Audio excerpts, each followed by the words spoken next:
hábitos y costumbres de la cultura anfitriona, pero el mismo tiempo aporta sus propios hábitos y costumbres.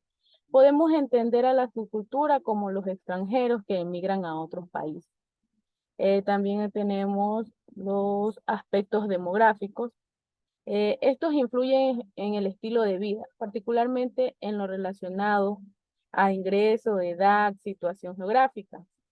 En los niveles de estructura social, em, y son divisiones dentro de una sociedad en que los individuos comparten estilos de vida y culturas similares.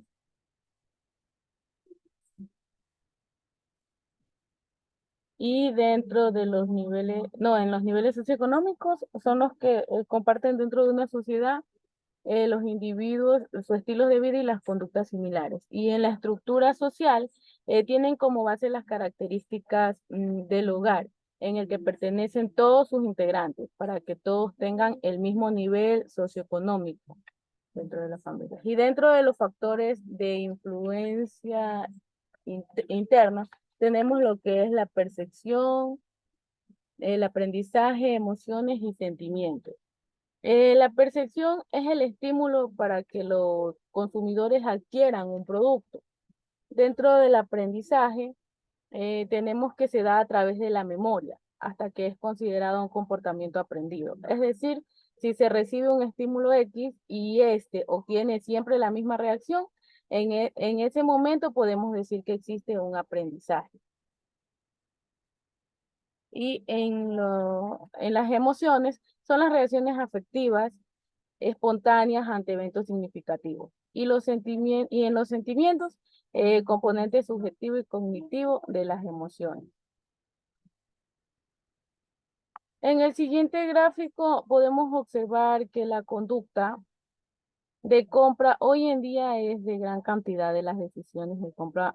O sea, no solamente son de las personas, influye, aunque las personas de un hogar no sean las que lo cancelan. Es decir, por ejemplo, en un hogar existe el padre de familia, o sea, no necesariamente tiene que pagarlos el resto de la familia, puede que los cancele él.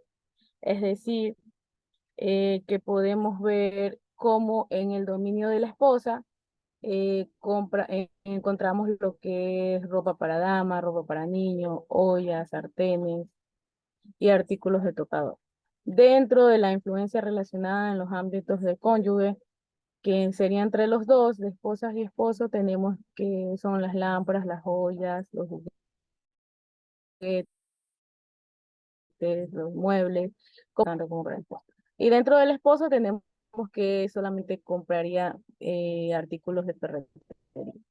Aquí nos podemos dar cuenta que no es necesario que simplemente cada una de las personas de la casa pagan su consumo. A continuación, mi compañero. Ay, le interrumpo un poquito, Jennifer. ¿Puede regresarse al anterior?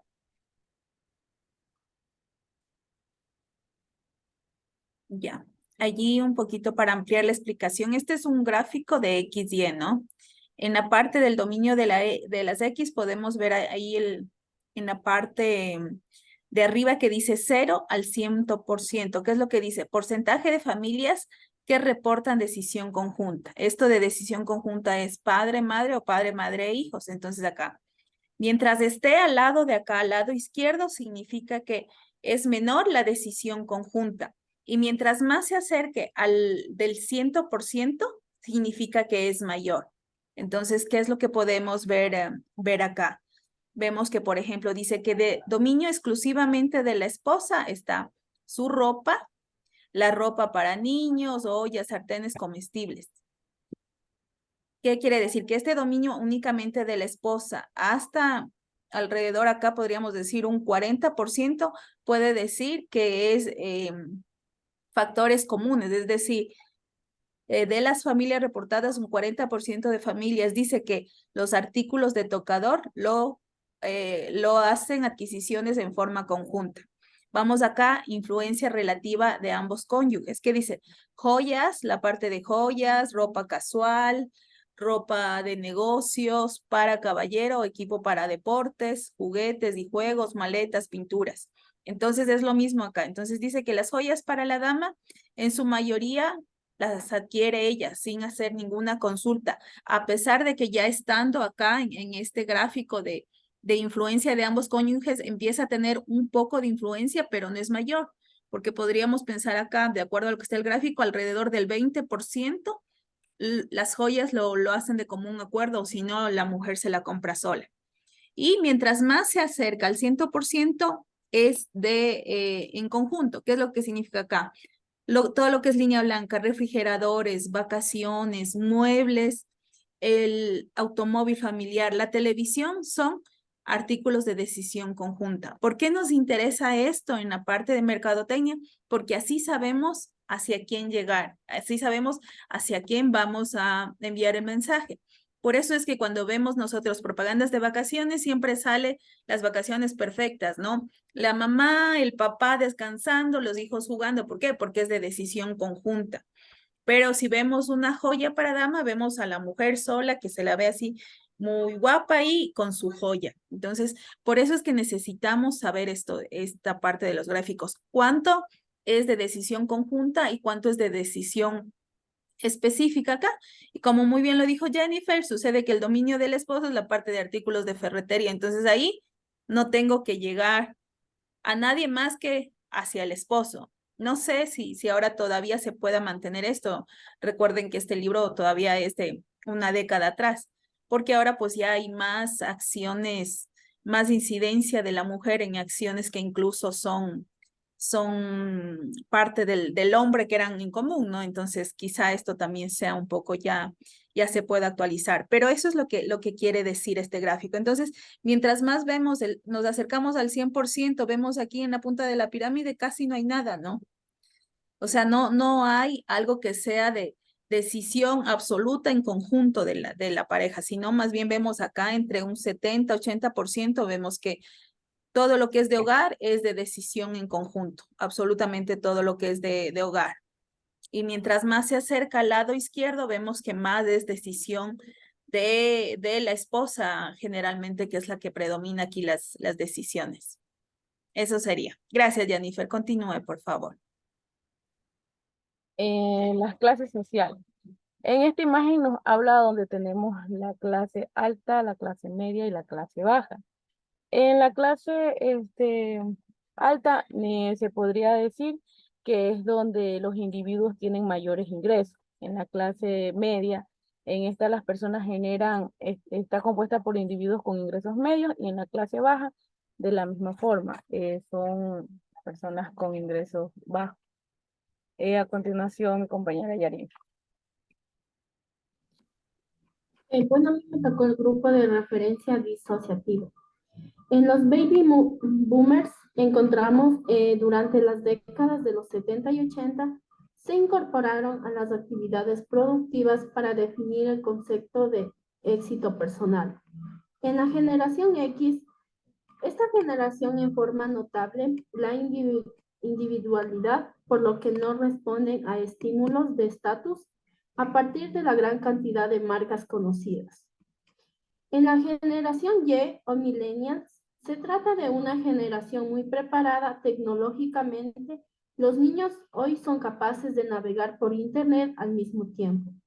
En la generación Z, son consumidores que ven su mayor beneficio en el propio. Ellos son quienes realizan el pago de los bienes y servicios que se consumirán. La otra diapositiva. La motivación y necesidades del consumidor. En la motivación, aunque el precio puede ser un problema para los consumidores, es que tan rápido y efectivo será el producto. En las necesidades, los consumidores pueden preferir satisfacer una necesidad a otra, como las necesidades del consumidor son factores primordiales que deben considerarse. La otra, Jenny. Ya, en el proceso de compra y participantes del sistema de compra, podemos ver que es la necesidad, la información, la evaluación, la compra y la poscompra. Ayuda a reducir costes debido a que permite identificar proveedores que ofrecen productos y servicios de calidad a precios más bajos. Innovación. Vamos a hablar del usuario. Es la persona o personas que consumen o utilizan el producto o servicio. En el conjunto de etapas por las que pasa un consumidor para poder adquirir algo, en el sistema de compra son influyentes, decisor, comprador, usuario y evaluador. La otra. Jen. Ya. En la decisión de compra es un conjunto de variables como el producto, la marca, el estilo, la cantidad y el lugar, la tienda o el vendedor, una fecha, un precio y una forma de pago. En el sentimiento de posterior indica que el especialista puede sacar provecho dirigiendo parte de su información al comprador real más que hacia el comprador en potencia. Gracias.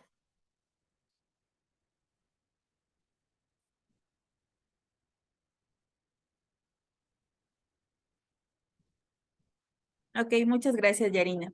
Volvamos, por favor, a la plantilla en donde está la parte de los sectores económicos, estratos sociales, bajo, medio y alto.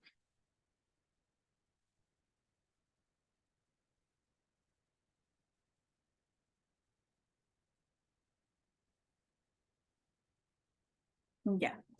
Si bien es cierto, en la clasificación ya no se hace tanto por esta parte de estratos sociales, justamente como nos lo explicó Yarina por la parte de las generaciones X, Y, la parte de generación X que son millennials, los Y y los centennials, ya un poco nos empiezan a sacar de esta estructura de estratos sociales, mas sin embargo todavía tenemos estrategias encaminadas hacia cada uno de los estratos. Por ejemplo, la clase baja o clase media no va a comprar un auto, un Maserati, por ejemplo. Eso va exclusivamente a la clase alta. Y las estrategias en este sentido no son estrategias a nivel de campañas de redes, sino más bien son estrategias a nivel de allegados o estrategias a nivel de posicionar dentro de la misma gente social que está en esta clase social, de que se haga un B2B, es decir, par con par. Entonces, este par significa que alguien de esta misma clase social vende su producto o servicio a cambio de un porcentaje, ¿ya? Independiente de que sea o no vendedor. Siempre tratan de llegar ya las estrategias en este nivel B2B, son las estrategias que se manejan. No se han dejado de realizar, todavía se realizan, la parte de buscar quiénes son millennials, centennials, un poquito tratan de dejarlo atrás, pero todavía se realiza esto. Y en realidad, como va la estructura de nuestro mundo, tanto de nuestro país como de nuestro mundo, significa que el 20% de la población tiene más del 80% de la economía y del dinero, tanto a nivel de país como a nivel de mundo. Entonces, siempre esta parte de clase alta siempre va a ser visto. La clase media y clase baja quizás ya no va las campañas encaminadas como antes lo veían, ¿no? Por ejemplo, antes era la campaña de yo quiero vender pintura y entonces le pongo ahí a la chica que está bonita para vender pintura. ¿Por qué? Porque no le estoy vendiendo la pintura, sino le estoy vendiendo la experiencia o la sensación de que, wow, o sea, si compra esa pintura va a tener, o sea, el ideal. Eso ya no se trata de utilizar porque primero es denigrar hacia la mujer. Las estrategias de ahora van mucho hacia lo que es la parte de género, no denigrar a la mujer, mucho utilizar también la parte de lo que es desarrollo sostenible, ver todo lo que son estrategias verdes, ver todo lo que es economía circular. Entonces ya eso se está dejando atrás. Más sin embargo, como les digo, la parte de hacia clase alta todavía se mantiene. Esto sería un poquito ahí para explicarles. Muy bien, Yarina y Jennifer, se nota que sí han hecho un buen trabajo, se han esforzado en esto. Ahora, por favor, chicos, ¿hay alguna consulta? ¿Alguna pregunta? Yo sí tengo dos preguntas. Ya. Sí, ¿Cuáles son los factores internos que influyen en el comportamiento del consumidor? perfecto. A ver, ¿cuáles son los factores internos que influyen en el comportamiento del consumidor? Vamos, Luisana.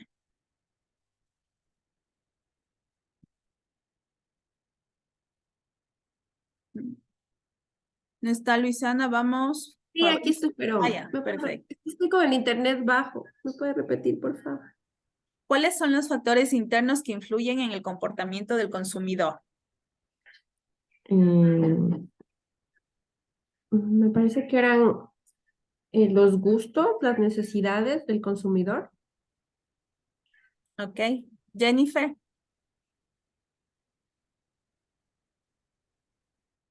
¿Cómo está la respuesta? Bueno, podría incluir también porque es el aprendizaje, las emociones, los sentimientos. Ya, ok. Aprendizaje. Sí, Y la percepción de los consumidores, algo así comentaba. Percepciones y conocimiento. Perfecto. Gracias, Jennifer. Vamos, por favor, 3 preguntas, Jennifer, y 3 preguntas, Yarina, eh, ¿ya? una pregunta más. ¿Qué es qué es el comportamiento del consumidor? ¿Qué es el comportamiento del consumidor? Vamos, Inés. ¿Qué es el comportamiento del consumidor?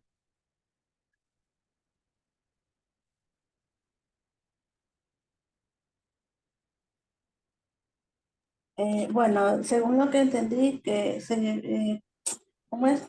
Era lo que tenía una necesidad, la persona que iba a adquirir, y obviamente tenía que ver el riesgo que corría, si era algo bueno o algo malo, al momento que efectúa la compra y posteriormente pues adquiere el producto. Ok, Jennifer. ¿Qué es el comportamiento del consumidor? Sí, sí, está bien. O sea, son las necesidades que uno busca para compartir y así usar los productos y servicios para satisfacer nuestra. Está bien. Y harina. Ya, ok. Si hay únicamente, Inés, por favor, tratemos de evitar esta parte de palabras bueno o malo, ¿ya? No existe dentro de la parte del consumidor ni bueno ni malo. Simplemente son saber cuáles son las necesidades del consumidor y dentro de estas necesidades del consumidor nosotros debemos saber también segmentar. ¿Por qué?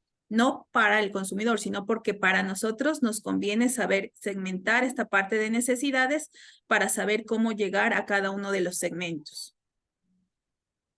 Le Gracias. hice una consulta. Ok, Claro, En eso perfecto. vamos, Elisa. también se puede buscar, comprar, utilizar o evaluar o desechar los productos y servicios. No En entendí eso de toda la pregunta. ¿Me repite, por favor? en eso del comportamiento del consumidor.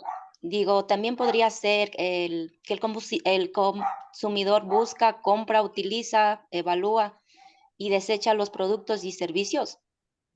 Sí, sí podría estar incluido porque claro, dentro del comportamiento del consumidor va también esta parte, ¿no? ¿Qué es lo que pasa con los productos y servicios? ¿Qué es lo que él busca? La parte también de la parte de la periodicidad con la que él va a utilizar o va a consumir los productos o servicios y saber también dentro de la parte de comportamiento y de segmentación cómo va la parte de uso y desuso. Entonces, esta parte de uso y desuso para nosotros, por ejemplo, es bastante interesante porque, a ver, hay un poco pensando, antes nuestras abuelas, por ejemplo, utilizaban mucho lo que son esta parte de abrigos, de min y demás. Ahora, si usted habla de un abrigo de min, o sea, absolutamente ninguno de nosotros lo va a querer utilizar. ¿Por qué? Porque ya no estamos en ese mundo, ¿ya? Antes podríamos decir que las personas, a pesar de que no estaban en las diferentes estaciones, pero usted veía a mujeres súper bien vestidas y no, nunca se iba a poder cómo voy a usar el mismo traje en diferentes fiestas. Por ejemplo, eso nos decían nuestras abuelas, no, no, o sea, siempre traje nuevecito para cada fiesta. Ahora ya no tenemos ese tipo de comportamiento, entonces sí es con respecto también a uso y desuso. Gracias, Elisa. Ya. Gracias. Vamos, la última pregunta, Jennifer. ¿Cuáles son los factores externos que influyen en el comportamiento del consumidor?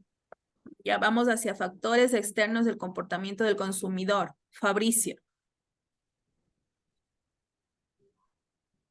Eh, Dentro de los factores que estoy aquí, creo que es lo que son los precios, la calidad del producto o el servicio que se está brindando, ¿no? No sé. Ok. Gracias, Fabricio. Jennifer, ¿cómo está esa respuesta? En- no, o sea, es la cultura, la subcultura, los aspectos demográficos, la estructura social, eso era, y los niveles socioeconómicos. Ya, los factores externos sí son relacionados con el entorno del consumidor. Ahí vamos, cultura. ¿Qué más nos dijo Jennifer? Sí, puede alzar la voz. Cultura, subcultura, niveles socioeconómicos, aspectos demográficos y estructura social. Perfecto. Entonces ya ahí Fabricio. Vamos. Gracias, Jennifer y Fabricio. Vamos con Yarina, por favor, las preguntas. Ya. ¿Cuáles son las etapas por las que pasa un consumidor para poder adquirir algo? Etapas para la adquisición de un producto o servicio. Brigitte. Sería necesidad, información, evaluación, compra y poscompra. Ok, gracias, Brigitte. Yarina, ¿cómo está esa respuesta? Son los influyentes, decisor, comprador, usuario y evaluador. Ahí, por favor, si le amplía un poquito la información. Ya. Le estaba diciendo que o sea, las etapas por las que pasa un consumidor para poder adquirir algo son lo que es los influyentes, personas que explícita o implícitamente ejercen alguna influencia en la decisión. El decisor, quien determina en el último término. Comprador, persona que realiza la compra. Usuario, persona o persona que consumen o utilizan el producto. Y evaluador, persona que da una opinión de valor respecto a la decisión de compra. Ok, gracias. Gracias, Yarina. Vamos, por favor, siguiente pregunta. Ya. ¿Cuáles son las etapas del proceso de compra? ¿Cuáles son las etapas del proceso de compra? Vamos, Lenín, por favor. El reconocimiento de la necesidad, búsqueda de información, evaluación de las alternativas, toma de decisiones y el comportamiento post-compra. Ok, gracias, Lenín. ¿Cómo está esa respuesta, Yarina? Sí, está muy bien, profe. Ok, gracias, Lenín. Vamos, siguiente pregunta, Yarina. A ver.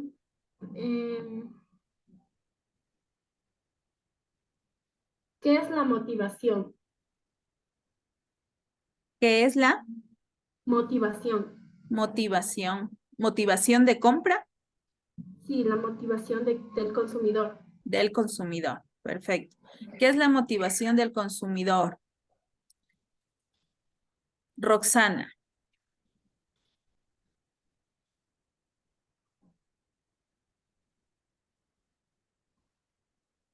Luisana, por favor.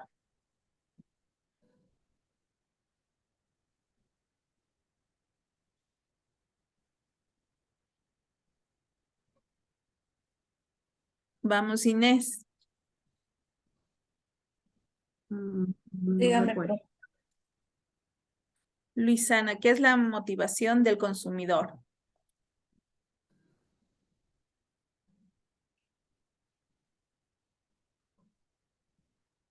Se refería al precio, que puede ser a veces un problema para los consumidores y no se podría saber qué tan rápido o efectiva puede ser la adquisición del producto. O sea, hablaban algo así del precio, recuerdo. Ok. Vamos, Yarina, ¿cómo está esa respuesta? Sí, profe, igual está bien. Sí, está bien, profe. Sí, pero una de las motivaciones es la parte del precio.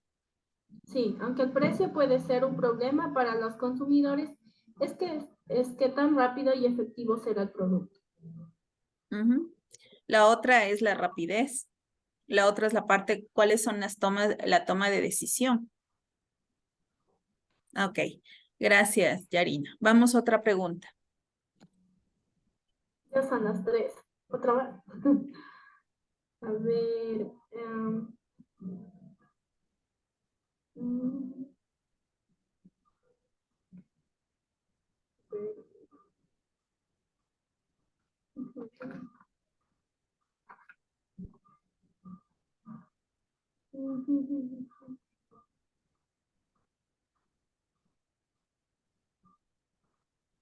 Durante, ¿en qué? No, a ver, ¿cómo sería? Eh, ¿Qué grupo? A ver, no, a ver, ¿qué grupo? Durante las décadas de los 70 y 80 se incorporaron a las actividades productivas para definir el concepto del éxito personal. ¿Cuál grupo sería? ¿Generación X, generación Y, baby boomers o generación Z? Fabricio, ¿qué generación es la que se integró a la parte del proceso en la época del 70 y 80, ¿no? Dentro de la segmentación de mercado de acuerdo a al periodo de los consumidores.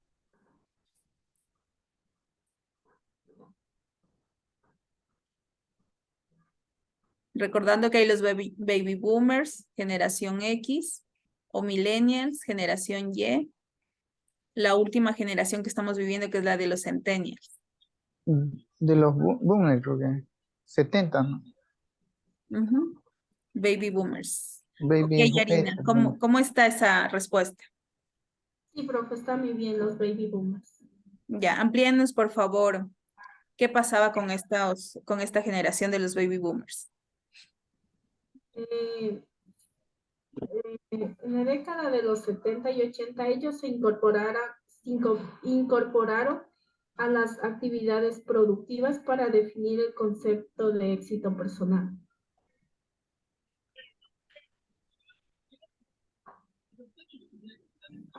Bueno, esa es parte. ¿Y cómo es la parte de sus motivos de consumo? ¿Cómo están diseñados? Motivos de consumo.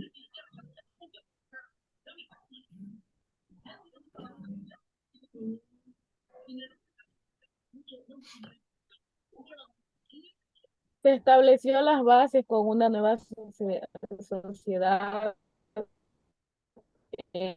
con sus costumbres, su ropa, su música. Ok, gracias, Jennifer. Gracias, chicas. Continuemos, por favor, con el capítulo 6. Siguiente grupo. Grupo estaba con el 6 sola Brigitte, me parece.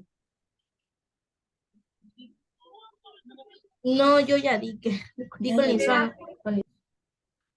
¿Quién era? Creo que era Solange, creo que era Solange la que era, ¿no? ponía. ¿Y no está acá? No. No, no está Solange. No, Solange no se pudo conectar porque no, está la mamá en el hospital y no pudo conectarse. Oh, qué pena. Ok, perfecto. Bueno, entonces con esto culminamos ya lo que es la parte de la unidad 1. Veamos qué más nos tiene que decir en base, como les decía, lo importante de esto, de sus presentaciones, no era que ya conozcan qué es la segmentación de mercado, qué es la parte de la teoría del consumidor a detalle, a profundidad, porque eso ya lo vamos a ir conociendo en el transcurso. Lo importante de estas presentaciones es ya irnos identificando con ciertos conceptos de la parte de marketing y mercadotecnia, saber bien cómo nace, cómo es la historia del marketing y la mercadotecnia, ir viendo esta parte, sí, cómo está la teoría del consumidor, qué es lo que hace la parte del gerente comercial, pero esto a breves rasgos, ¿ya? Ahora vamos a iniciar con lo que es la unidad 2, pero vamos a iniciar con una parte que es muy importante, no solamente en la parte de mercadotecnia en esta materia, sino es un eje transversal para cada una de las materias y para ustedes como profesionales. Es esta parte de la ética, ¿ya? Y les voy a comentar aquí un poquito un caso que es de la vida real y es el caso el que vamos a tratarlo. A continuación lo vamos a tratar en grupo y quiero que lo examinen. Y la idea de este caso, luego de que lo examinen en grupo, es justamente que me den sus conclusiones, ¿ya? Yo les voy a contar la historia, ¿ya? Esta es una historia, realmente no sé si lo conocen o si han estado al tanto. Es una historia que ocurrió con la parte de la presidencia de Donald Trump. A nivel de Estado, todo lo que es la parte de redes sociales, todo lo que es la parte de redes sociales es siempre bastante abierta hacia cualquier Estado. ¿Qué es lo que significa esto? Yo como Estado, por eso es que existen los organismos de inteligencia y contrainteligencia. Yo como Estado puedo pedir en cualquier momento o puedo hacer analítica en cualquier momento de la parte de lo que está haciendo mi población con las redes sociales. Entonces, ¿por qué? Por la ley de seguridad y defensa. Entonces, todo lo que hay es mensaje de Facebook, todo lo que es la parte de mensajes que ustedes comparten ¿cómo es esta otra? Twitter, por ejemplo, Instagram. Toda esta parte de mensajes siempre son monitoreados por absolutamente todos los estados. Y allí es en donde viene esta parte de la ley de seguridad y defensa, cuando ustedes han escuchado esta parte de gastos especiales o gastos reservados, que son aquellos gastos que ninguna de la población sabe en qué se gastó. Es justamente los gastos que se hacen en este sentido. ¿Por qué se los hace? Ya, en cierta manera sí puede ser justificado y es justificado, porque por ejemplo a través de estos mensajes se logra saber qué es lo que quieren hacer grupos subversivos, o a través de estos mensajes se logran hacer la parte de operativos para tratar de rescatar a niños, esta parte de eliminar estas grandes redes de pedófilos que existen. Entonces, muchísima información se puede conocer a través de lo que ustedes manejan por redes sociales. Entonces, esta parte de los datos ocultos que seguramente tienen es una mentira, o sea, es totalmente una mentira. Aquella parte de que, ¿sabes qué? Que le sale... mira, escanea tu cara y mira cómo vas a estar dentro de 10 años. Es otra mentira total, porque lo único que se hace con eso es recolectar datos. Mientras ustedes sean más visibles en redes sociales, es absolutamente mucho más fácil de saber cuál es su comportamiento. Y esto a nivel de estados, a través de una ley que es una ley orgánica, es totalmente utilizable los datos. ¿Por qué? Por salvaguardar su integridad. Ya, y esto, como les digo, pasa en todos los estados, no únicamente en nuestro estado ecuatoriano. Ciertos gobiernos sí hacen mal uso de estos datos. Por ejemplo, ustedes verán en la época del gobierno de Correa, nunca se sabía nada malo de Correa, o sea, en absoluto nada malo. Nadie tuiteaba en absoluto nada malo, no es porque eso fuera cierto. Es porque simplemente a través del manejo de estos datos lo que hacían es filtrar aquellas mensajes en contra del gobierno y nunca llegaban a saberlo la población. Lo que también pasa a nivel global. A nivel global se supone que esta parte de la comunicación, hay una democratización de la comunicación y que yo debería saber todo lo que pasa en el mundo, pero no es cierto. Una información es la que se filtra para nosotros como tercer mundo, todavía que se nos ve, y otra información es la que tiene acceso la parte del primer mundo. Entonces, todavía se hace mucho mal uso de la información y se seguirá haciendo realmente. Esta misma parte de la inteligencia artificial es muy buena como avance, es muy bueno puede ser un gran apoyo, un gran soporte para todo tipo de profesión, pero también puede ser bastante inequívoca la información, y esta inequívoca de la información puede dar a que, como aparte de inteligencia artificial se usa machine learning, que machine learning es que las propias computadoras, conforme van recolectando los datos, van aprendiendo, entonces tienen su propio aprendizaje, ya no necesitan de un tercero que programe. La computadora, conforme va receptando de estos datos, va aprendiendo y ya va sacando nueva información sin que se utilice un programador. Entonces, ¿qué es lo que se supone esto?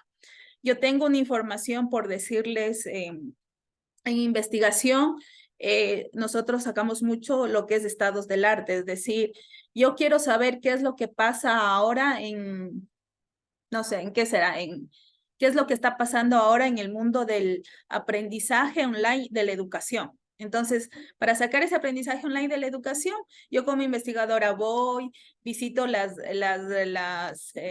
páginas en donde se sacan los artículos indexados, veo los mejores indexados, que son la parte de Scopus, o sea, los que realmente han sido calificados y han sido revisados por expertos.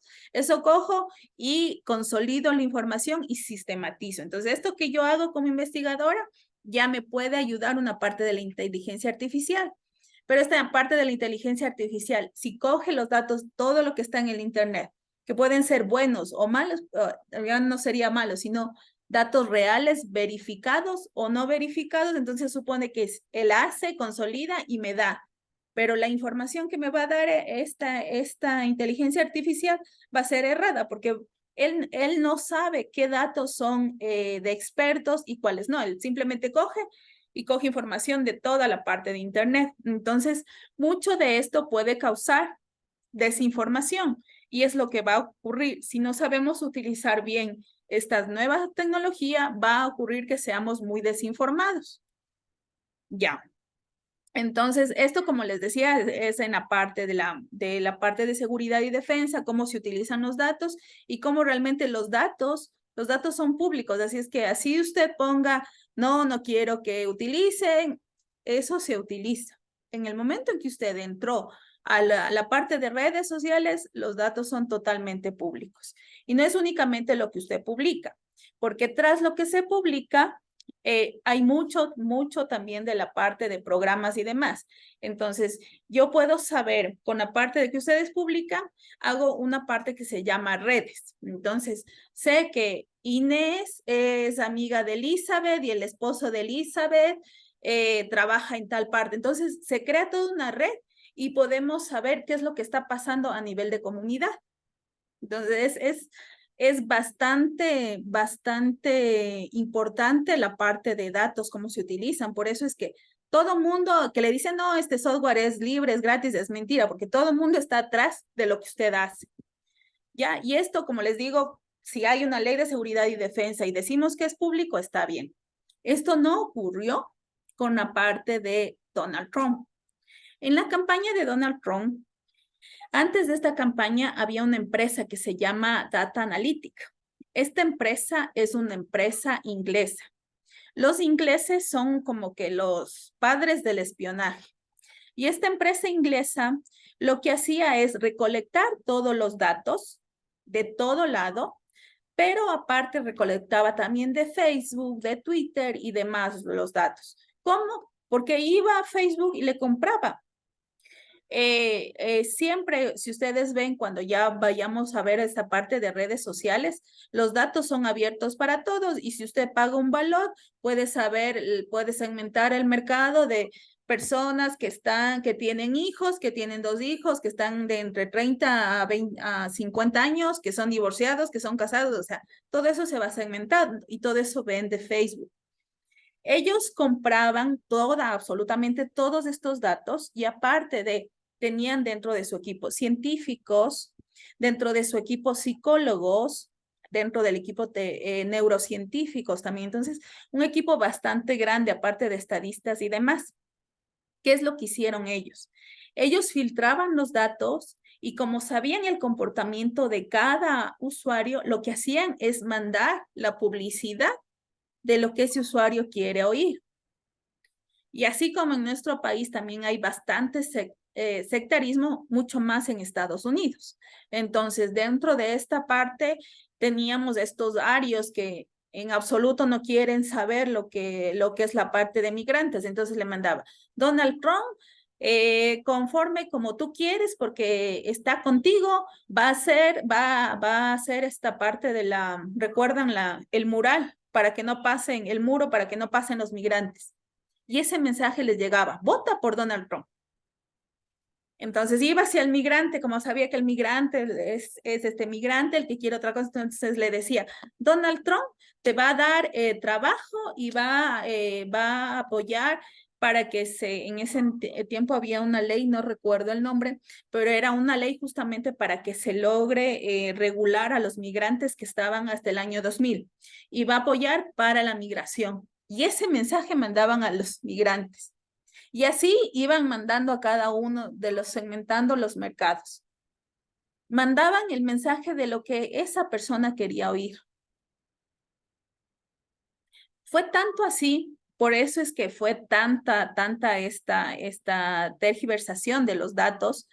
En Estados Unidos, usted no está obligado a votar. Vota si quiere ir.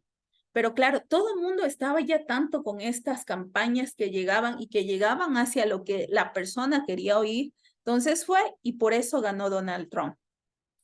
Tras de esto hubo no únicamente esto de lo que se ve, las campañas, esta mal uso de los datos, sino tras de esto también hubo esta empresa Cambridge Analytica, lo que hizo es también acceder a los más ricos del mundo. Hay una parte que es un grupo que está dentro de los más ricos del mundo, que son a nivel de países, los países más ricos del mundo, accedió también a ellos y también les empezó a vender este tipo de información. Los países, como les digo, no necesitaban porque dentro de su ley orgánica de defensa pueden conocer. Pero sucede que dentro de estos países también no únicamente se reunían los países, sino dentro de estas reuniones que hay de París, también va la gente más rica del mundo que son parte de empresarios. Entonces, empezaron ya a hacer grandes campañas así, empezaron a hacer campañas también incluso con chinos, empezaron ya a querer vender, incluso ya tuvieron negociaciones con Argentina para seguir haciendo este mal uso de datos y esta tergiversación de lo que es la comunicación. Esto, como les digo, es solo la punta del iceberg, porque esto existe. Este tipo de procesos existen y son procesos que realmente con inteligencia artificial y machine learning ya no vamos a necesitar este grupo de científicos y demás que estén buscando esto, sino va a ser automático, ¿ya? Tras de esto, han habido varios fallos en la corte, hasta que el último fallo es decirle a Facebook que tiene que pagar a los usuarios de los cuales se cogió la información 232 mil millones de dólares. Y entonces así están siendo pagados. Pero la gente no ha sido comunicada qué es la realidad de lo que está pasando. Simplemente le dice, ¿sabe qué? Accedió a sus datos, le mandé información y ya. ¿Qué es lo que sucede detrás de esto? Que se está manipulando, se está llegando, la información llega a su psique. Porque usted no se ha dado cuenta, por ejemplo, si usted dice, ay, es que tengo que comprarle a mi perrito la comida. Y usted está ahí en Instagram, ¡pah! Le empiezan a llegar comida, y dice, ay, qué casualidad. No es la casualidad. Es porque todo está abierto y se está oyendo y se escucha y le llega la comida, no le va a llegar la mejor comida, le va a llegar la comida del que le pagó más a Instagram o del que le pagó más a cada una de las redes. Entonces, esto, como les digo, cada vez va a ser mucho más canalizado. Eso es lo que vamos a hacer el taller siguiente. ¿Qué les ha parecido esta parte, Elizabeth? ¿Qué piensa usted de esto que les acabo de contar? Que creo que tenemos que ser un poco más reservados con nuestras redes sociales, creo yo, ¿no? Porque no todo podemos estar publicando. Yo le digo porque hubo un caso de una compañera que le hackearon el Facebook, pero ella no sabía, o sea, no sabía cómo poner por privacidad y todo eso, y fue publicada así, la verdad, o sea, cosas que ni siquiera eran. Entonces yo creo que eso para las redes sociales para mí no, o sea, no es mucho. O sea, yo la verdad no tengo ni Facebook, ni Instagram, ni nada de eso.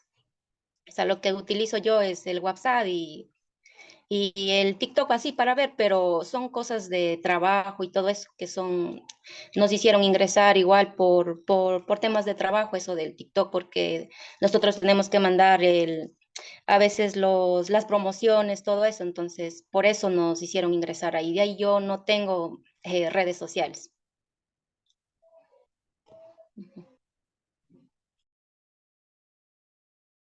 Ok, gracias, Elizabeth. Vamos, Junior. ¿Qué cree usted sobre esta información? Hay que cuidarnos, hay que no todo lo que hacemos publicar en redes. Igual como decía en el caso de Donald Trump, yo también había escuchado que el otro candidato en las elecciones, pero no las oficiales, sino las elecciones solo de prueba, había ganado. Pero después ganó Donald Trump y toda la gente estaba sorprendida, los demás países que ganó él, porque según las encuestas tenía que ganar el otro candidato, pero ganó Donald Trump, pero no sabía que era por como lo que acaba de decir, de los datos de información, de que mandaban, no sabía por eso, pero sí me había enterado de algo de eso.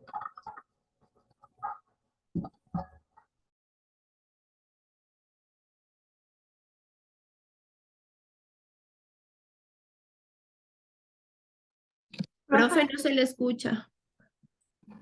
Su micrófono.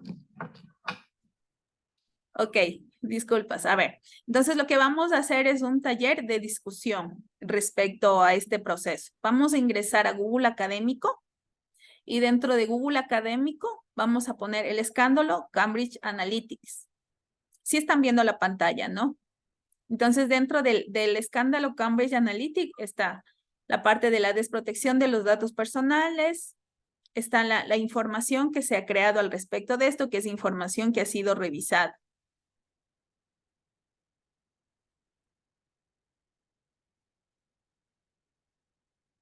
Ahí, como ven, hay bastante informaciones con la que ustedes pueden revisar y utilizar.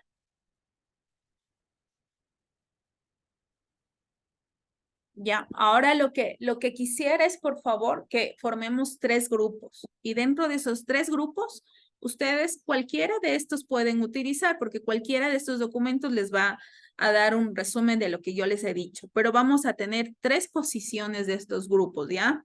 Una posición en extremo que me digan, no, esto no está mal. Alguien que esté de acuerdo con esta posición y me diga por qué está de acuerdo. Un grupo que esté de acuerdo. Otro grupo que esté en total desacuerdo y fundamentado por qué está en total desacuerdo. Y un tercer grupo que analice ya en la parte del futuro y me diga cómo esta parte del futuro, nos diga a todos cómo en el futuro va a pasar o no va a pasar estos casos, ¿ya? Dentro de esta parte de posiciones, tienen que ser unas posiciones, no simplemente no estoy de acuerdo o sí estoy de acuerdo. Estoy de acuerdo por tal situación, porque los datos son libres y si están libres y usted les puso en el internet, pueden ser totalmente utilizados. No estoy de acuerdo. ¿Por qué no estoy de acuerdo? Y el del futuro, sí, en el futuro vamos a tener más de estos casos y cómo los debemos tratar o no en el futuro, ya una vez que este caso del escándalo de Cambridge Analytica ha sido sancionado, no tendremos, ¿ya?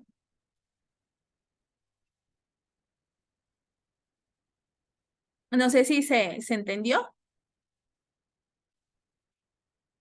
¿Sí? Entonces, por favor, tienen 20 minutos para hacer un análisis en grupo. Y de aquí, ya una vez que tengamos esta parte del análisis, vamos viendo la parte de los grupos, quiénes van a estar sí, no, y van a ver la parte de futuro. A ver, ya les voy a poner en los grupos. Recuerden, ingresan a Google Académico y dentro de Google Académico ponen el escándalo Cambridge Analytics.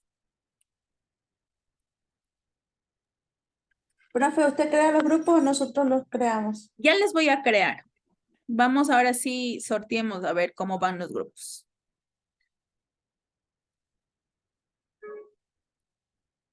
3 grupos. Ya, en el grupo 1 va a estar Inés Lino, Jennifer Sáenz y Luciana Romero.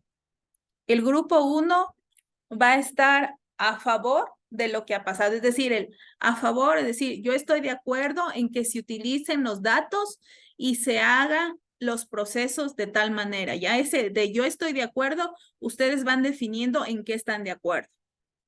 El grupo 2, que va a estar por Fabricio Salinas, Junior Robles y Yarina Yumaglia, va a decir, no, yo estoy en total desacuerdo, los datos no deben ser utilizados y sobre eso no deben ser utilizados. Entonces, ¿qué hay que hacer? ¿Cómo se debería trabajar esta parte de datos?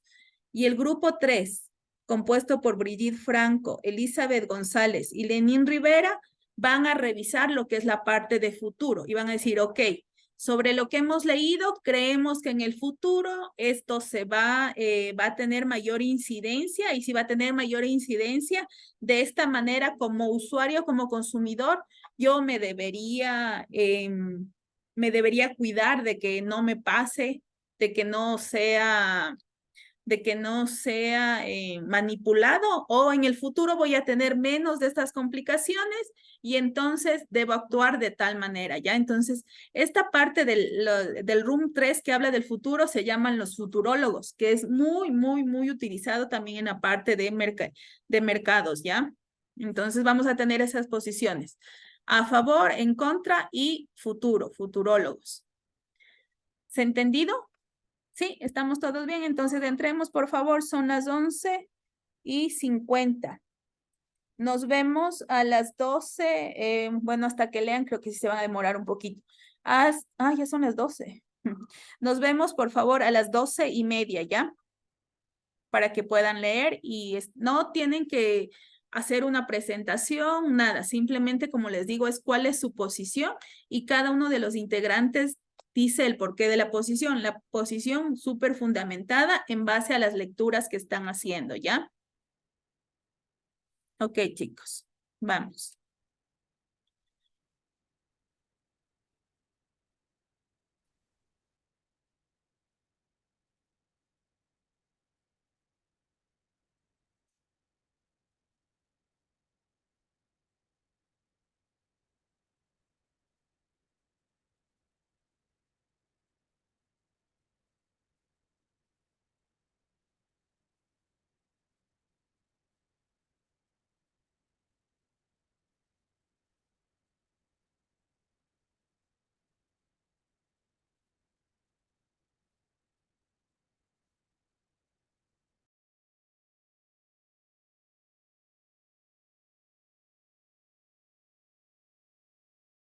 Listo, muchachos, buenas tardes. Ya pueden empezar con los temas según lo asignado con el profesor y de ahí para poder sacar las conclusiones. Tiene que darles, Lenín, por favor, la palabra. Tienen que levantar, tiene que decir, usted es el moderador. Entonces, ¿qué empieza primero con los que están a favor o con los que están en contra? O 1-1. Entonces dice, la persona que está en contra, por favor, levante la mano y le da la palabra. Ok, en este caso vamos a empezar con las personas que están en contra. Ustedes saben que a veces la inconformidad no nos deja ser escuchados. Entonces vamos a primero darles la palabra a ellos para después de escuchar los que están a favor.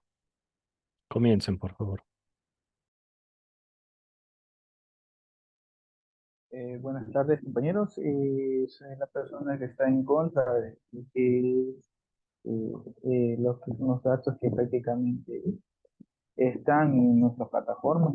Ya, estoy muy en total desacuerdo puesto de que, como comenté ahorita, nosotros ingresamos nuestros datos, nuestra información en cualquier una plataforma, como en este caso estuvo subido en las redes sociales, y justamente esta empresa hizo mal uso de esta información, más allá de que si se hicieron las respectivas disculpas y justamente vendieron nuestros bases de datos, no fueron prácticamente, eh, eh, se podría decir de que no fueron para un buen uso, ¿no? No respetaron lo que es la privacidad de nuestros datos eh, hicieron mal uso, están haciendo prácticamente, este, no respetan lo que son el derecho de lo que es los derechos de los humanos, los derechos de los usuarios. Entonces, ese es mi punto, que prácticamente por el respeto del mal uso y de nuestra información. Ok, en este caso sería la idea de un consentimiento informado por parte de uso de datos. Lo tengo anotado. Siguiente persona, por favor. Yo pienso que no debería ser bien visto, más que todo porque, como dijo mi compañero, nosotros colocamos un usuario, una contraseña, debería haber la privacidad de lo que estamos colocando ahí. Ok, esto entra en el campo de lo que es la protección de datos personales. También lo anotó Roxana. Siguiente persona.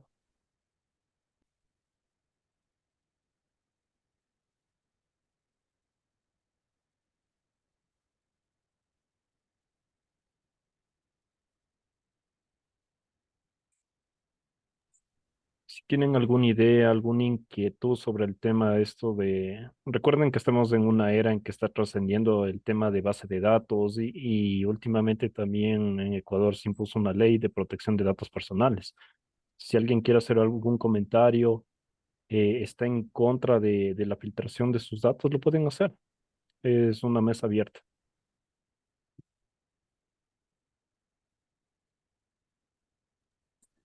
Recuerden, por favor, que todos tienen que dar su punto de vista, ¿no? Tanto en contra como a favor.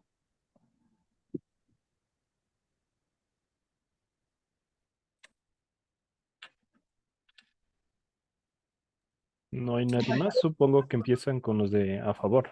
Inés, ¿tienes Bueno, algo? sí, Listo. bueno, para empezar deberíamos primero saber qué es el Cambridge Analytica. Eso es una empresa privada británica que combinaba la minería de datos y el análisis de datos con la comunicación estratégica para el proceso electoral, cualquiera que sea, ¿ya? Esta compañía fue creada en el año 2013, fue fundada, y obviamente pues se encargaba de recopilar ciertos datos, ya que es muy bueno, ¿verdad? Ahora, en la época de Donald Trump, cuando fue candidato a presidente en el 2016, necesitábamos conocer cierta información de los votantes de todo lo que es Estados Unidos. Recuerden que en Estados Unidos hay muchos estados donde de pronto la tecnología no llega, y si nosotros tenemos una base de datos por medio de una compañía donde podamos sacar información, yo lo veo de manera positiva, porque de ahí va a salir cuántos votantes existen en cada nación, en cada provincia, en cada estado, en cada cantón, como se llamen allá en los Estados Unidos. O sea, es muy bueno, por supuesto que sí.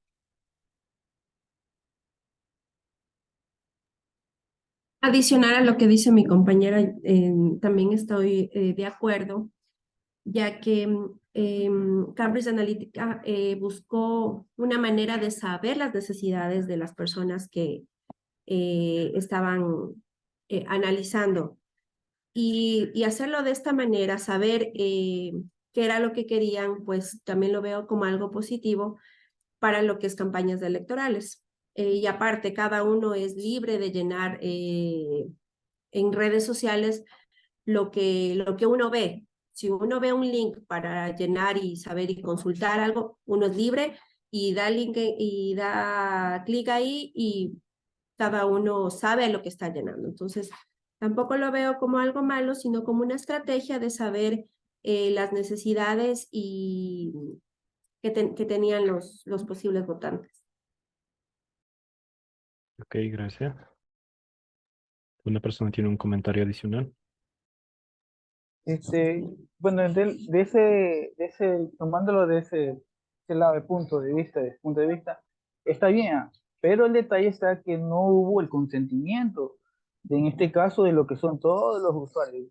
Tomando en cuenta de que no fue tan solo de una ciudad, sino que fueron varios lados, distintos lugares, en donde prácticamente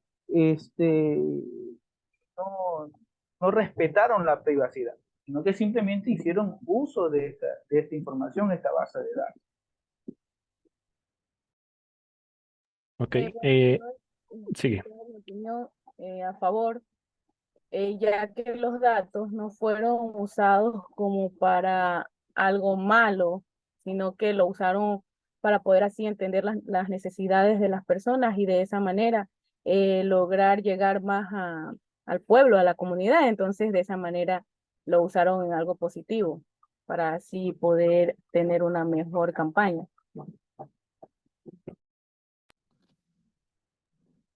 Está muy bien.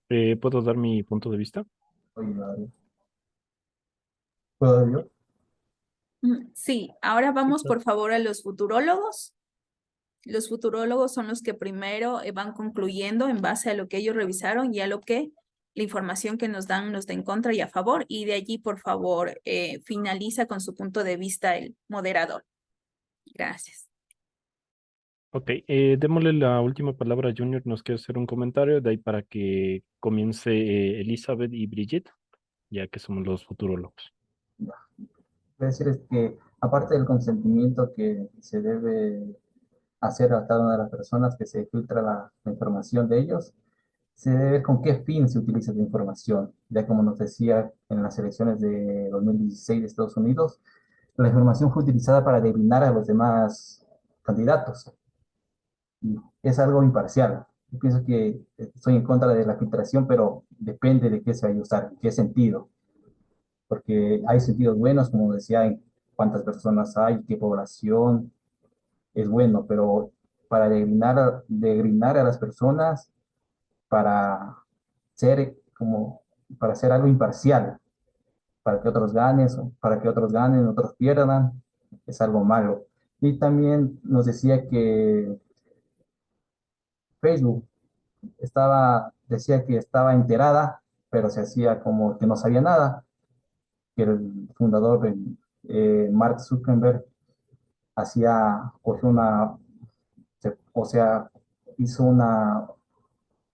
cogió una posición evasiva, diciendo que no sabía, que los API recolectaron información ilegalmente. O sea, es su aplicación. Ellos deberían saber a qué se están metiendo, qué están permitiendo filtrar, qué datos están permitiendo filtrar. Se debería haber más seguridad por parte de las aplicaciones. Gracias, Junior. Continúa, Elizabeth, por favor. Vamos a tocar ya el punto de coger las ideas de los quienes están a favor y en contra para fundamentar lo que es esta idea de la filtración de datos y de ahí nos das tu punto de vista. Ya, yo creo que mi punto de vista es que como usuario y consumidor, ¿no? Es fundamental también estar informado a tomar medidas para proteger sus derechos y la privacidad en el ámbito digital. Aquí hay algunas consideraciones y acciones que pueden tener en cuenta conciencia y educación. Mantenerse informado sobre los riesgos y desafíos asociados con la privacidad en línea. Mantén tu conocimiento actualizado también sobre las prácticas y políticas de las plataformas y servicios que se utilizan periódicamente.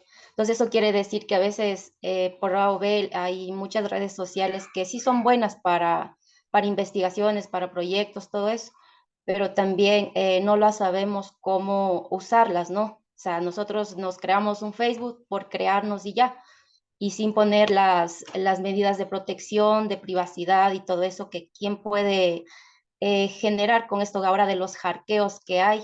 Entonces, ese es mi punto de vista. Ok, Brigitte. Yo también estoy totalmente de desacuerdo porque Facebook y Cambridge favorecían el uso de datos de millones de usuarios de redes sociales para hacer campañas electorales eh, e influir el voto popular. También el daño a la protección de datos personales y al derecho humano de la población.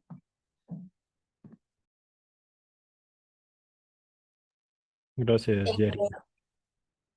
Mi punto de vista de lo que dijeron los compañeros, que había que estaban a favor de poner el tipo de información ya que uno quiere y otros en contra, porque no les consultaban y todo. Es que a través de todo esto, eh, nosotros como usuarios y consumidores, ya de aquí a un futuro podemos nosotros mismos consultarnos nosotros si es necesario poner la información, o sea, toda la información o solo una información adecuada para que no esté toda nuestra información al visto público. Entonces, esto sería mucho más fácil adaptar los datos ya con lo que uno quiera. Gracias. En este caso, Algo, Lenin, perdón, algo que quiero acotar a lo que dicen mis compañeros que no están de acuerdo, es que están influyendo. Puede ser que ese era el objetivo, influir en la gente o llegar a la gente para conocer sus propuestas, pero ya depende de nosotros por quién votamos, por qué hacemos, en todo ámbito, ¿no? Y las redes sociales, como su nombre lo dice, pues estamos expuestos a mucha sociedad, entonces ya depende de nosotros qué amistades tenemos, qué seguimos, qué compartimos, qué subimos, entonces, y qué llenamos, y qué encuestas llenamos. Entonces, eso ya depende de cada uno de nosotros. Si influyen o no, no lo sabemos, pero quienes votan son los, o sea, nosotros somos quien votamos y nosotros somos quienes decidimos lo que queremos en este caso para el futuro de nuestro país. Entonces, eso quería acotar. gracias, Luisana. Perdón, pido la palabra. Aparte de eso, no solamente se trata en el ámbito electoral. Recuerden que las situaciones de mercadotecnia específicamente, se trata de eso, de estudiar el mercado en diferentes ámbitos, ¿ya? No solamente estamos hablando de un proceso electoral en sí, sino de varias cosas. Yo, por ejemplo, puedo comprar algo que se vende en Estados Unidos. ¿Por medio de qué? De una red social. O sea, sí tiene su bueno y tiene lo malo, pero también ahí viene la visión de pronto de formar políticas estratégicas y de seguridad más que nada para el usuario, de lo que vayamos a hacer a nivel mundial. Recordemos que ahora, en el nuevo milenio en el que estamos, donde pasamos la mayor parte del tiempo de pronto trabajando, pero yo me quiero comprar, como digo, algo que vendan en España, en Europa, y lo puedo hacer a través de eso. Entonces sí tiene como que favoritismo o, por decirlo así, algo a favor de la situación en la que estamos debatiendo. Gracias, Inés. Ok, les voy a redactar los puntos de las personas que me comentaron que están a favor y en contra. El primer punto acertado es lo que es un consentimiento informado. En resumen, es fundamental que las empresas obtengan consentimiento informado a los usuarios, en este caso a los consumidores, de recopilar sus datos, que nos salga acerca de términos y condiciones. A veces uno hasta no lee, le den a aceptar. Tenemos como segundo punto también lo que es protección de datos personales, en que las empresas deben implementar medidas de seguridad sólidas, ¿no? En este caso, un ejemplo puede ser datos de personales. Yo tengo cuenta Banco Pichincha.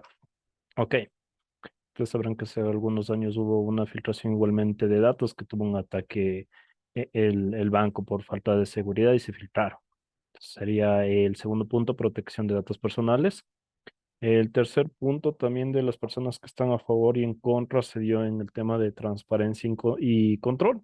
Entonces los usuarios deben tener lo que es un acceso claro y comprensible a los sitios y políticas de privacidad a los que están entrando primeramente. Entonces las empresas deben estar proporcionando información clara sobre cómo se recopilan sus datos, qué posibilidades se van a dar de editar o eliminar la información de ellos. Y el último punto también que pude aclararles, la supervisión y sanciones, que es esencial establecer organismos de supervisión independientes con autoridad más que todo para garantizar el cumplimiento de las regulaciones. En este caso deben ser imparciales, según las decisiones que tome cada persona. Y en mi conclusión, yo estoy en contra de lo que es el tema de filtración de datos, ya que tienen un algoritmo muy fuerte que influencia a las personas, no más que todo según tus gustos, estatus social, la demografía. Te pueden incluso incentivar, no sé, unos zapatos color rojo. y con una frase, algún eslogan, no sé, camina derecho, y por ahí te pueden meter de pronto la imagen de algún partido o algo o sea, te venden la idea. En este caso, para mí no está bien. Deben ser transparentes, debe haber un ente regulador en este tema. Y el tema de lo que es el Cambridge Analytics sí fue controversial, ya que influenció a bastantes personas a votar por un solo partido, ¿no? En este caso de los demócratas. Tenemos que también verlo en el ámbito macro, que es en el nivel mundial, que incluso pueden, bueno, este ya es otro tema, pueden incluso topar el tema de manipulación de masas. Con una simple idea, ustedes saben que una idea puede ser inmortal. Es como una canción. Ustedes dejan, se le pega a alguien y eso se sigue ampliando. Uno dice, mira, esto me gusta y se sigue ampliando la red. Entonces, en este caso sí deberíamos prepararnos un poco más, igualmente no dejarse influenciar, como dijo Luisana, a tener un conocimiento vasto y más que todo con estos algoritmos que te recomiendan según tus gustos o esto, a veces es como adormecimiento para la sociedad. Uno tiene que ser libre de saber elegir y pensar lo que uno mismo en realidad quiere, no que un algoritmo nos recomiende. ¿Sí? Entonces, la libre elección. Gracias. Gracias, chicos, a todos. Excelente trabajo. Sobre este trabajo les voy a poner los puntos adicionales a su evaluación, que vamos a revisar las notas la siguiente semana, ¿ya? Entonces, ya voy a ver ahí para ponerles 3 puntos adicionales a sus pruebas. Gracias. Claro, ya concluyendo sobre la parte de la ética, como ustedes ven, tenemos diferentes posicionamientos y es lo mismo que pasa en la ética. En la ética hay las diferentes posiciones que comúnmente no van a ser posiciones que se puedan encontrar, porque ahora en la sociedad de la información ya nuestros procesos, nuestros procedimientos traspasan la parte de países, traspasan la territorialidad. Ahora lo que somos es ciudadanos del mundo. Y al ser ciudadanos del mundo, significa que chinos, por ejemplo, no van a estar de acuerdo con esta parte de la ética en el uso de la información. ¿Por qué? Porque les interesa vender más, lo mismo que estadounidenses no van a estar. Siempre las grandes élites van a hacer que este tipo de procesos no se lleguen no se lleguen a tener acuerdos en común. Esta parte de los acuerdos en común sobre el uso de la información es uno también de los puntos que trata Naciones Unidas y sobre las que trata de gobernar. Pero sí, siempre vamos a tener estos procesos, ¿no? Y por ejemplo, este es el caso que más se conoce de Cambridge, pero hay otros casos que se los da y se están dando día al día. ¿Qué es lo que necesitamos hacer? Es nosotros como profesionales, y ahí sí ya viene a nosotros como profesionales, tener nuestros valores de integridad. Es decir, nosotros sabemos qué para nosotros representa la ética. Y como profesionales saber que si estás en una empresa en donde no están tus valores de acuerdo a tu ética, pues ya sabremos qué hacer, ¿no? Igual como consumidores, también tener siempre esta parte del conocimiento informado y saber actuar bien. ¿Qué es lo que pasa? A raíz de este fallo que ya dio de devolver los valores por parte de Facebook a la población estadounidense, si ustedes ven ya muchos empiezan a decirnos la ley de datos, no únicamente en Ecuador, sino también el tratamiento de datos internacionales. Por favor, y muchos no hacemos caso porque estamos ocupados, no. Luego le veo, por favor, revisen bien la parte del tratamiento de sus datos. Eso, entonces, como consumidor, es el saber bien cómo hacer nuestros procesos de consumo y saber, como muy bien lo han dicho ustedes, qué datos son los que voy a poner en redes y cuáles no, y cómo voy a tener mi comportamiento. Y pues eso, como consumidor, ustedes tienen también una parte de influencia hacia su familia y hacia su comunidad. Eso sería, chicos. Nos vemos, por favor, a las 12:45 para que puedan almorzar bien. Y nos vemos para dar a la 1:45, perdón, para dar la prueba a las 2 de la tarde, ¿ya? Buen provecho, chicos. Gracias. Profe, no se olvide mi asistencia la semana pasada, por favor. Inés Lino, ya le actualicé, revísele. Ya le Eh, actualicé. la actual- Profe, por favor, yo también, que estoy en un lugar que me es ¿Quién? imposible el internet. Roxana. Roxana. Ya le Sí. reviso, ¿ya? La asistencia de día sí Gracias. entró dentro. Lenin también, profe. Ya, Le veo a el ver, estado. entonces cuando regresemos le reviso, ¿ya? Ya, Porque gracias. ya Ok, ahora muchos me dicen yo y no sé quién nomás es. Buen provecho, chicos, nos vemos. gracias, Liz. Gracias, profe.